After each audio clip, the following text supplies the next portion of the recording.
Bueno, buenas tardes a todos. Vamos ya cerrando estas jornadas que realmente son de muchísima utilidad porque, en primer lugar, porque permite reunirnos, ¿no? Porque permite reencontrarnos con amigos, con recuerdos, con gente que uno va conociendo a través de todos estos años de esta hermosa profesión que a veces uno hasta llega de casualidad, ¿no? Afortunadamente ahora se está haciendo un poco más profesional el ingreso al sector público, pero bueno, cuando uno tuvo la suerte de entrar al sector público es como que vi luz y entré, y bueno, yo en mi caso entré solamente para quedarme un año, y bueno, un año, 2, 3, 31, y bueno, parece que no, ni yo me quiero ir y parece que no me quieren echar. Bueno, como contador general y como presidente de la Asociación de Contadurías Generales, es un honor poder participar en estas terceras jornadas de administración financiera de ciudades y estados subnacionales de Iberoamérica. Entonces, mi agradecimiento a los organizadores por permitirme compartir estos breves momentos. No se asusten, son muchas hojas, pero no porque sea mucho, sino porque cuando uno empezó a dar alguna charla siempre anotaba en un papelito chiquitito, con letra muy chiquitita, y con eso se manejaba bien, casi era imperceptible. Bueno, hoy uno empieza con Arial 8, Arial 9, y ya llegamos a Arial 22, y bueno, no sé, esperemos que si sigo dando conferencias ya directamente voy a usar algún cartelón en el fondo. No voy a dar ninguna explicación técnica sobre lo que es la cuenta de inversión, porque creo que no es el espacio. Esto de lo que yo voy a brindar ahora es una serie de reflexiones sobre este documento llamado cuenta de inversión, el que no es muy conocido, no es muy difundido y mucho menos valorado. No quiero hacer así enfrentamientos con nuestros primos, los que hacen presupuesto, pero ustedes ven que cuando se va a presentar el presupuesto hay una gran conmoción, el Ministerio de Economía de la Nación, de la provincia, de la Ciudad de Buenos Aires está preparando el presupuesto. Cuando entregan el presupuesto salen los diarios, se presentó el presupuesto. Cuando llega el momento de la cuenta de inversión, creo que se entera, en mi caso el jefe de gabinete que tiene que firmar el envío al Poder Legislativo, el ministro, el secretario de Hacienda y el subsecretario de Presupuesto. Después nunca nadie pregunta, salvo la auditoría para hacer sus tareas de control. Y realmente uno dice, esto me llevó a reflexionar durante mucho tiempo, ¿realmente es así? ¿Es un documento que no tiene ningún tipo de trasfondo, ningún tipo de validez? ¿O es que estamos desconociendo uno de los documentos pilares de la vida republicana de un país? Entonces, por eso empezamos a indagar, ¿no? Y de ahí el título de la charla, porque creo que este documento, que es eminentemente técnico, constituye, junto con el presupuesto, uno de los pilares fundamentales de la vida republicana de una nación. Es más, estoy profundamente convencido que más allá de algunas diferencias conceptuales, se llama cuenta de inversión en algunas jurisdicciones, o cuenta general del ejercicio en otras de las provincias argentinas, es de trascendental importancia que sí o sí debe involucrar a toda la sociedad en su conjunto. Tanto es así que cuando en el año 2008 la Contaduría General de la Nación organizó los 15 años de la Ley de Administración Financiera, la 24.156, a veces lo más difícil de un congreso es encontrar el logo y el lema. Y el lema fue cuentas públicas, una cuestión de todos. Es decir, empezar a tomar conciencia que es una cuestión de todos, porque no es un documento más dirigido a unos pocos, a unos entendidos, o que simplemente se elabora para cumplir la manda legal que es como dice la Constitución, presentar el presupuesto. El presupuesto junto con la cuenta de inversión son dos elementos primordiales e insustituibles en la administración financiera del Estado. No competitivos, sino por el contrario, son complementarios. El deber ser y el ser de las cuentas públicas. El Poder Ejecutivo, a través de la cuenta de inversión, somete a consideración y contralor del pueblo, a través del Poder Legislativo, el resultado de su gestión presupuestaria y financiera del año. Es decir, rinde cuentas. Y esto no es un tema menor, porque esta rendición de cuentas está fuertemente vinculada a los derechos del hombre y del ciudadano, como ya dijera en su conferencia inaugural la doctora Marie-Pierre Cordier, y que me permito repetir y, si me permite, ampliar. La Declaración de los Derechos del Hombre y del Ciudadano, aprobada por la Asamblea Nacional Constituyente de Francia del año 1789, que es considerado uno de los pilares de la Revolución Francesa en cuanto a definir los derechos personales y colectivos como derechos universales de la persona. Específicamente podemos referenciar 3 artículos, el 13, el 14 y el 15. Y ahí vemos, ¿no?, podemos comprender cómo hace más de 200 años ya se daba la obligación que tenemos los funcionarios públicos en materia de rendición de cuentas y los ciudadanos de intervenir en la cosa pública. El artículo 13 disponía: siendo necesaria para sostener la fuerza pública y subvenir a los gastos de administración una contribución común, esta debe ser distribuida equitativamente en los ciudadanos de acuerdo a sus facultades. El 14 permitía que todo ciudadano tenga derecho, ya por sí o por su representante, a constatar la necesidad de la contribución pública, a consentirla libremente, a comprobar su adjudicación y a determinar su cuantía, su modo de amirañamiento, su recaudación y su duración. Hoy esa responsabilidad recae en los congresos, recae en los parlamentos. Pero si estos 2 artículos no se entendieron, el 15 es más claro y dice: la sociedad tiene derecho a pedir a todos sus agentes cuentas de su administración. Por eso, la gestión de Estado es una responsabilidad de todos, gobernantes y gobernados. Los primeros en cumplir con sus deberes de administrar adecuadamente los recursos públicos y los segundos en cumplir con sus obligaciones y en hacer valer sus derechos, entre los cuales está el de exigir una adecuada rendición de cuentas. Entonces, un sistema republicano de gobierno tiene como pilares, entre otros, la participación representativa del pueblo en sus deliberaciones, la información de los actos públicos y el libre ejercicio de su control, lo que hoy se conoce como transparencia de la gestión y sobre la cual me referiré al final de esta pequeña charla, porque hoy está muy de moda escuchar transparencia como pilar de las cuentas públicas. En la gestión financiera gubernamental, en primer lugar tenemos el presupuesto como elemento para el establecimiento de las políticas públicas, pudiendo entonces definirlos desde ese punto de vista, dado que es un documento que innegablemente depende de la política, como la expresión cuantificable de la gestión del gobierno para un periodo, teniendo como una de sus funciones, al decir de Valletos, ponerle límites a la discrecionalidad del Poder Ejecutivo en materia de gastos.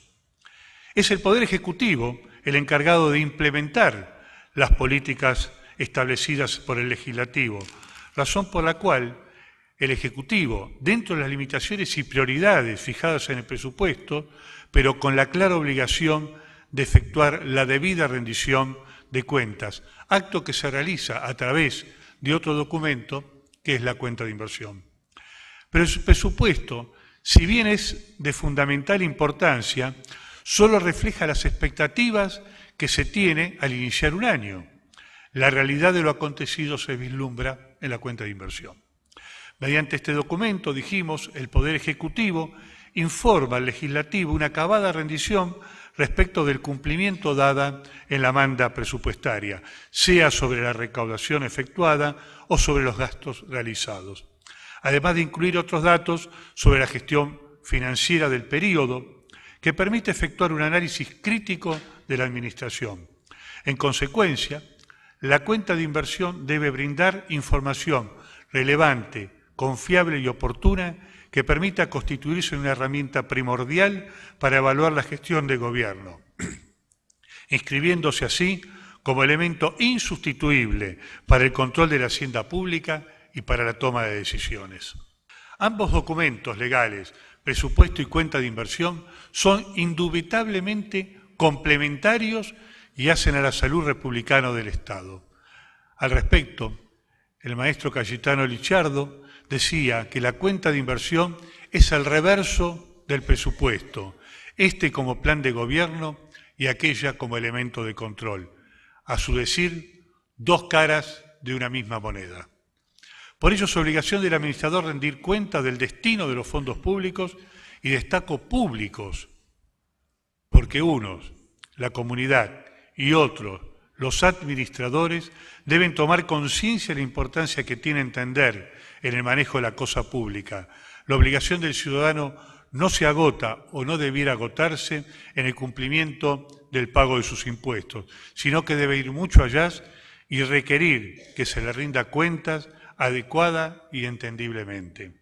Podemos dividir la exposición en dos partes, dijimos, una técnica y la otra quizás de carácter más político. Como les dije, este no es el lugar para empezar a hablar de cuestiones técnicas de la cuenta de inversión. Solo quiero resaltar que a nivel nacional la cuenta de inversión se presenta al Honorable Congreso de la Nación en cumplimiento del artículo 95 de la Ley 24.156, para que éste proceda a su tratamiento según las obligaciones que le impone el artículo 75, inciso octavo de la Constitución Nacional. Pero creo, como les dije al principio, que estas jornadas deben servir un poco para hacer una serie de reflexiones, sino con algún contenido político, pero entendiendo por este término la intervención de las personas en las cosas del gobierno o en las cuestiones de Estado. Y en este estadio participan varios actores y factores, cada uno con sus responsabilidades y sobre las cuales me iré refiriendo. En primer lugar, coincidimos que el marco de manejo de las cuentas públicas debe basarse en lograr la transparencia de la gestión. Transparencia que debe ser ejecutada tanto por el sector público como por el sector privado. Porque realmente uno cuando escucha hablar de transparencia, las normas internacionales de transparencia, parece que la transparencia solamente es válida para el sector público.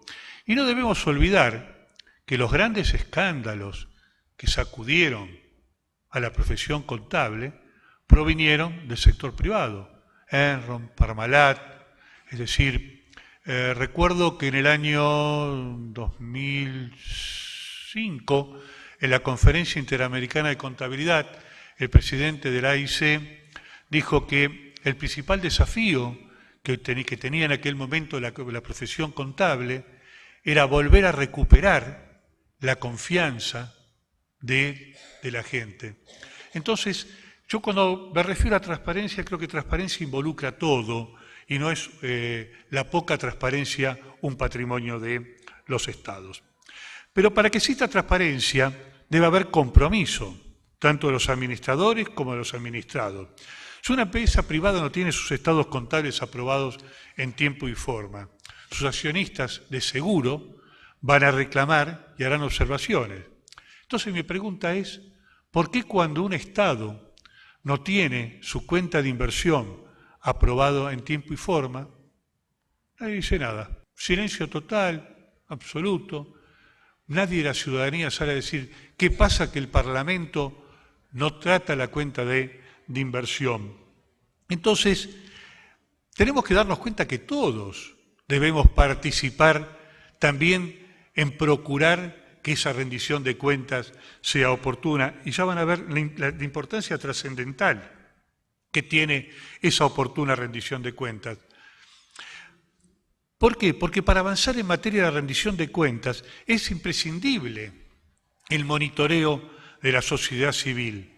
Pero para poder tener ese monitoreo de la sociedad civil requerimos de varias cuestiones. En primer lugar, el fortalecimiento educativo.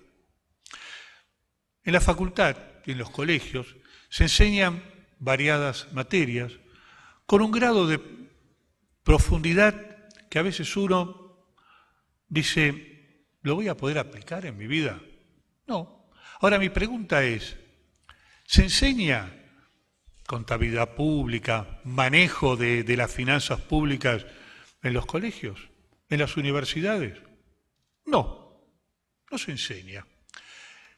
Y a veces, aunque parezca alguna una exageración, temas vinculados a la administración pública se tiene que empezar a enseñar en los colegios primarios. Había un contador general de Colombia, Edgar Neto Sánchez, que escribió un libro que se llamaba Cuentas y Cuentos. Y ese libro se repartía, creo que a los alumnos de cuarto grado del colegio primario, donde a su nivel iba explicando cómo se manejan las cuentas públicas. Y es tal el desconocimiento que yo he escuchado profesionales en ciencias económicas, contadores para ser más exactos, cuando el Estado perdía un juicio, en la época que el Estado tenía muchísimos juicios por las viejas empresas públicas, decir, muy bien, que pague el Estado. Y la pregunta es, ¿quién es el Estado? Cuando se destruye un bien público, ¿quién lo paga? ¿El presidente de turno? ¿El gobernador de turno?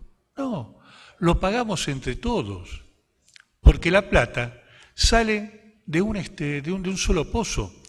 Alguien definió que una vez que el Estado era un elemento parásito, que lo que hacía era chupar fondos. No era parásito, pero sí toma fondos y los aplica. Y cuando le falta, hace lo que nosotros en nuestra casa no podemos hacer.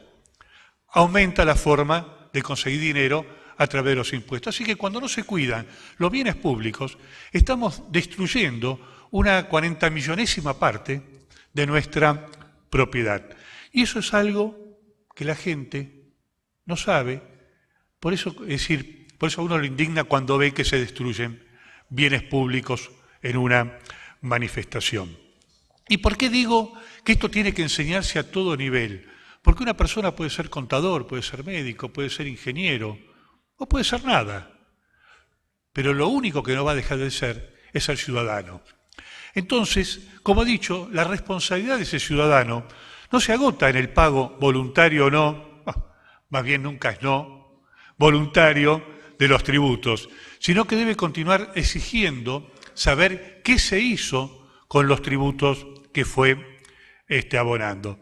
Por eso reclamo en este foro, y lo he venido reclamando en varios foros, es que desde los primeros años de la escuela hasta la universidad deben enseñarse materias vinculadas a la administración financiera de los gobiernos. En este aspecto, todos los organismos rectores en materia de administración financiera e instituciones representativas de la matrícula, tanto a nivel nacional como internacional, la IFAC, la Federación de Contadores, los consejos profesionales, debemos reclamar que los planes de estudio específicamente contemplen la materia contabilidad pública, o no vamos a entrar en discusiones si es contabilidad pública, si es administración financiera. No es la forma, lo importante es el fondo de lo que se tiene que enseñar. En segundo lugar, es necesario el fortalecimiento de las instituciones públicas, tanto desde el vista profesional como desde el punto de vista técnico y tecnológico. Los estados deben estar a la vanguardia, tanto en técnica como en tecnología. Para el aspecto profesional, deben contemplarse tantos aspectos administrativos como ser remuneraciones acordes a las responsabilidades, plantas permanentes, niveles escalafonarios, planes de carreras, entre otras cuestiones, como técnicos, mediante la capacitación permanente, a fin que el agente público cuente con los niveles de conocimiento que le permitan una mayor y mejor aplicación de las artes. Para mejorar las cuestiones técnicas, es necesario el fortalecimiento de las profesiones involucradas. Y acá vuelvo al primer punto, el rol de las universidades. Aunque no quieran creer, un relevamiento que hice para el primer simposio iberoamericano de universidades, empecé a barrer los planes de estudio de todas las universidades públicas y privadas y prácticamente el 50% de las universidades no tenían ninguna materia vinculada a la administración del Estado. Y es más, la Universidad de Buenos Aires, donde salen la mayoría de los contadores que luego se incorporan al mercado, con el agravante que una de las primeras salidas laborales es el Estado, la Universidad de Buenos Aires no tiene como materia obligatoria la materia de contabilidad pública. La arista tecnológica requiere de la previsión de fondos presupuestarios y ágiles mecanismos de adquisición que permitan contar con equipamiento y programas actuales que faciliten la gestión. Otra de las cuestiones a reflexionar es el fortalecimiento del marco normativo y procedimental. Se deben contar con normas modernas y útiles para los usuarios, normas pensadas para los entes públicos y no copia de las aplicables en el sector privado, sobre el cual la doctora Cordier nos ilustró muy bien en su conferencia inaugural. Cuando habló de la pretensión que tienen los organismos internacionales privados de erigirse como fuente normativa para el sector público. Pero esta postura es de permanente actualidad, guarda relación con lo que hace muchísimos años decía Cayetano Licciardo. La pretensión de aplicar a la hacienda pública procedimientos y técnicos válidos para la hacienda privada es cuanto menos peligrosa porque los fines son distintos. No obstante ello, se requiere la colaboración permanente y desinteresada de las entidades profesionales, tanto nacionales, federación, consejos e internacionales, IFAC, con los organismos rectores, que son por ley los únicos responsables del dictado de las normas de contabilidad para el sector público, tratando de armonizar los respectivos marcos normativos, pero contemplando la idiosincrasia y los sistemas políticos de cada uno de los países que integran una región. No tengo dudas que el trabajo armónico y respetuoso entre los organismos y los responsables del dictado y la aplicación de las normas contables gubernamentales tendrá como resultado una mayor transparencia en la exposición de las cuentas públicas.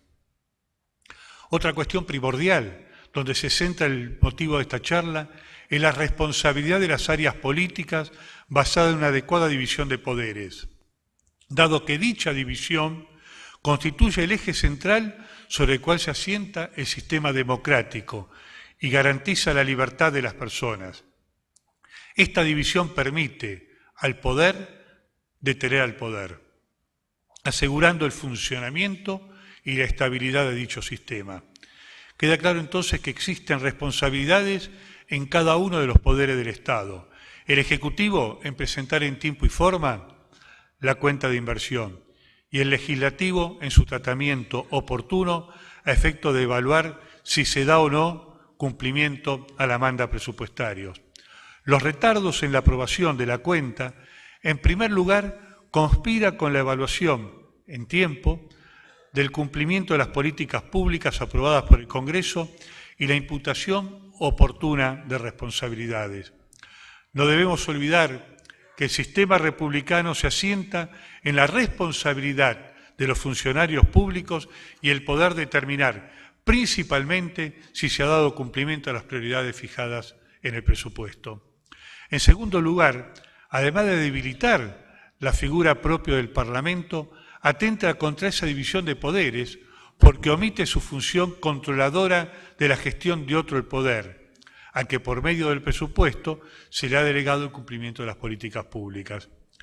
En nuestro país, durante décadas, hemos tenido atrasos considerables en la aprobación de la cuenta de inversión, donde ha habido retardos de más de 10 años en aprobarse la cuenta de inversión. Hoy, afortunadamente, a nivel nacional se ha ido mejorando significativamente y ya tienen estado parlamentario las cuentas correspondientes a los años 2009 y 2010 y sobre la correspondiente al 2011 la Contaduría General está efectuando las aclaraciones que pide la auditoría. Pero En este aspecto, el problema es que no somos un país, digamos, permítame el término, anómico, es decir, sin leyes o con escasa emisión de las mismas. El problema radica en su aplicación. Si hacemos un poco de memoria, en el año 1878, la Ley 923 creó la Comisión Revisora Mixta Parlamentaria Revisora de Cuentas de la Administración, formada por 2 diputados, 2 senadores y 3 diputados, que tenía la obligación de revisar la cuenta de inversión y aconsejar a las cámaras su aprobación o rechazo. Años después, se sanciona en el año 1900 la Ley 3.956. ¿Por qué? Porque la Ley 923 había fracasado y ya en el año 1878 no se aprobaban en tiempo y forma las cuentas de inversión. Y bueno, ¿y ahí qué se hace? Sabiamente, si una comisión no funciona, alguien en general dijo, formemos 2 comisiones. Y bueno, y se formaron 2 comisiones. Una para tratar la cuenta de inversión y la segunda era para tratar las cuentas atrasadas. ¿Y qué pasó? Siguieron los atrasos. No se mejoró significativamente. Entonces, en el año 1947, llegó el general. ¿Y qué hizo? Sancionó la ley 12.961, que establecía, y ahí me voy a pelear con Abelardo, la aprobación ficta de la cuenta de inversión. Es decir, si la cuenta, pasados 5 años de su presentación, si la misma no era tratada, quedaba automáticamente aprobada. En la actualidad, la ley 24.156 no prevé dicha automaticidad, que a criterio del suscrito ha sido una decisión acertada, porque el tratamiento de la cuenta de inversión es para los parlamentarios una obligación emanada de la Constitución Nacional. La Constitución le obliga a tratar la cuenta de inversión. Ninguna norma de menor rango puede acotar o limitar dicha obligación. Es decir, el Congreso no puede abdicar de ejercer esa atribución, porque atentaría contra la base del sistema republicano de representación y contralor recíproco, que está previsto en el artículo 28 de la Constitución Nacional, pudiendo generar por omisión un ensanchamiento de las facultades del Poder Ejecutivo. Y advierta, si resulta de tal necesidad que las rendiciones sean aprobadas en término, que su omisión atenta contra la base de la democracia, que es el derecho universal del voto, mediante el cual los ciudadanos pueden elegir libremente a sus representantes. Para que un ciudadano pueda emitir en condiciones de libertad y objetividad, es necesario que cuente con todas las herramientas necesarias para la libre elección, para lo cual debe tener una información completa y oportuna. Siguiendo esta línea de razonamiento, al no aprobarse ni rechazarse la cuenta de inversión, se lesiona el derecho a voto al resentir, al debilitar nuestro juicio o tener que decidir sin contar con toda la información necesaria. También debemos considerar como otro elemento la participación de las áreas de control, tanto interno como externo, para que con sus sugerencias y observaciones permitan mejorar la exposición de las cuentas públicas. Para finalizar, me voy a referir a un pilar insustituible de lo que es la esencia democrática de una gestión de gobierno, que es la publicidad de dicha gestión, tanto para las cuestiones financieras como aquellas vinculadas a los actos propios de gobierno. En ese sentido, existe una vocación en materia de cuenta de inversión de publicitar las cuentas públicas. Una vez que ésta es ingresada al Congreso, se publica en forma íntegra en la página web de la Contaduría General de la Nación y tiene sus estados contables traducidos al idioma inglés. También se elaboran pequeños resúmenes de la cuenta que son distribuidos en organismos nacionales, contadurías del país, contadurías del exterior, bibliotecas, universidades y todo aquel que requiera un ejemplar de la misma. También se colabora para la transparencia de la gestión con la actualización semanal de la página de la Secretaría de Hacienda, donde se van actualizando todas las semanas la marcha de la gestión presupuestaria del Estado. Pero esta gestión de publicidad, de transparencia, que todos hablan, que parece que es algo producto de la modernidad, no es así. La obligación de publicitar nació con la patria misma. En el acta del 25 de mayo de 1810, la Junta le obligaba al gobierno a informar al primer día siguiente de cerrado el mes respecto de las rentas recaudadas y su obligación. Es decir, ya en 1810 se le decía al gobierno: señor, usted tiene que informar al pueblo de cuánto recaudó y cuánto gastó. Ese contralor y asignación de las tareas se fue perfeccionando. Por ello, el primer esbozo de constitución para las Provincias Unidas del Río de la Plata de 1812, así se denominaba lo que luego fue nuestra querida República Argentina, le asignaba al Congreso la obligación de examinar y aprobar la cuenta de inversión de caudales públicos y su publicación.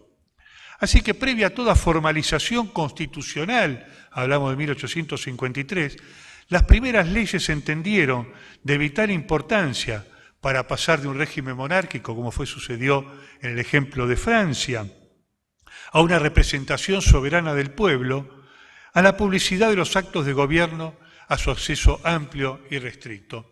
Luego sí, en forma interrumpida, tanto la Constitución Nacional como todas las leyes de contabilidad vigentes en el país asignaron al Congreso la obligación de tratar la cuenta de inversión, que la Contaduría General lo viene haciendo en forma ininterrumpida desde 1987, lo cual no significa que todas hayan sido tratadas y aprobadas. Como verán entonces, desde el nacimiento de este bicentenario país, la rendición de cuentas, la hoy llamada transparencia, siempre estuvo presente. Ahora nuestra responsabilidad es acrecentarla y mejorarla, pero para ello, reitero, es imprescindible el cumplimiento de las leyes, la participación de la sociedad civil, ya sea colaborando en el mejoramiento del marco normativo a través de sus opiniones técnicas o participando activamente de la vida política del país, exigiendo la rendición clara y oportuna del destino dado a los fondos públicos. Pero hay una última consideración. Nada de lo que dije podrá lograrse si los miembros que integran una sociedad, esta sociedad que forma una nación, no crecen como personas, si no dejan de lado mezquindades, soberbias, intereses personales o el desmedido afán de lucro. Si no revalorizan los valores éticos y morales de todos los estamentos de la sociedad. Si no se pone en definitiva el bien común por sobre el beneficio personal.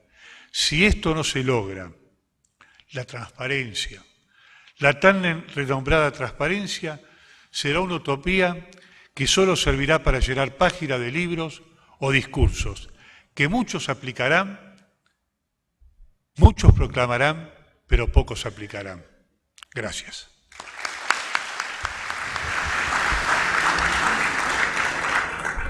Bueno, si hay alguna pregunta. Soy Claudia Ayala, de la Dirección General de Unidad Informática. Un poco reflexionaba mientras hablabas que quizás la ley de comunas puede aportar a eso de que el ciudadano se interese por las cuentas públicas, pues como que lo tiene más cerca a su comuna que al país. Evidentemente, cuanto más chica es la comunidad, más participa, ¿no? Yo hace 3 años tuve la oportunidad de ir al pueblo donde nació mi papá, en Zaragoza, el pueblito se llama Villalengua, sé, más o menos el orden de los habitantes son 400. Pero a veces también la cantidad de habitantes no hace a la calidad, porque cuando me presenté, bueno, quería ver si tenía algún familiar, mi papá, que en el pueblo no había ninguno, solamente vi la calle donde nació. Me trajeron las fotocopias de los contratos que firmó mi abuelo en 1903 y 1908 con el ayuntamiento. Pero también lo que más me llamó la atención es que en la puerta del ayuntamiento, una oficinita chiquitita, estaba el balance del mes anterior. No, por supuesto, uno no puede perder la esencia de contador y más contador del gobierno. Y me puse a leer, y un balance simple, no era una cuenta de inversión de miles de páginas, sino simplemente era una paginita que decía cuánto le había recaudado el pueblo y en qué se había gastado. Es decir, cuanto más chica la comunidad, más cerca está. Pero, ¿qué pasa? Si uno de chico va entendiendo, le van enseñando cómo se financia el Estado, de dónde sale la plata, que lo que el Estado gasta y la plata que su papá... Creo que este libro, Cuentas y Cuentos, tenía una moneda, que era lo que ganaba el papá, y como una pequeña porción que se sacaba y decía, eso va para el Estado. Y creo que por ahí decía que si el Estado no gastaba eficientemente, el papá tenía que poner más plata y para el nene era un juguete menos, o una revista menos. Es decir, un poco entender, ¿no?, que el aporte que uno hace al Estado, si el Estado no lo gasta eficientemente, no solamente le está haciendo una exacción más fuerte, sino también que aunque uno no pague ningún impuesto, el cargo lo está teniendo en una menor prestación de servicios. Por eso, cuando uno habla de la cuenta de inversión, habla de las cuentas públicas, tenemos que tener en claro en que no podemos analizar el resultado simple por si tuve déficit o tuve superávit, porque el superávit de las cuentas públicas tampoco me va a generar, es decir, me va a ser un indicador de una buena gestión. Quien leyó el Evangelio está la parábola de los 10 talentos, cuando el hombre se va y le deja a cada uno de sus encargados una bolsa con monedas, y uno que hizo, la enterró, y cuando volvió le dijo, mire qué eficiente he sido, los 10 talentos que usted me dio, los guardé y no hice nada. Y está bien, no hizo nada. Entonces, el administrador que muestra un superávit no es un buen administrador, que creo que es un poco, lo dijo el ministro Grindetti cuando abrió estas jornadas. Por eso es necesario que si el ciudadano quiere ejercer su rol de ciudadano, tiene que saber, tiene que conocer cómo se manejan las cuentas públicas y cuál es el significado que tiene cada uno de los elementos que constituye la gestión financiera gubernamental. Gracias. ¿Alguna otra pregunta? ¿No? Bueno, terminamos entonces porque nos tenemos que dedicar a la cuenta de inversión. Vence en junio. Sí, bueno, la tengo que ir a hacer.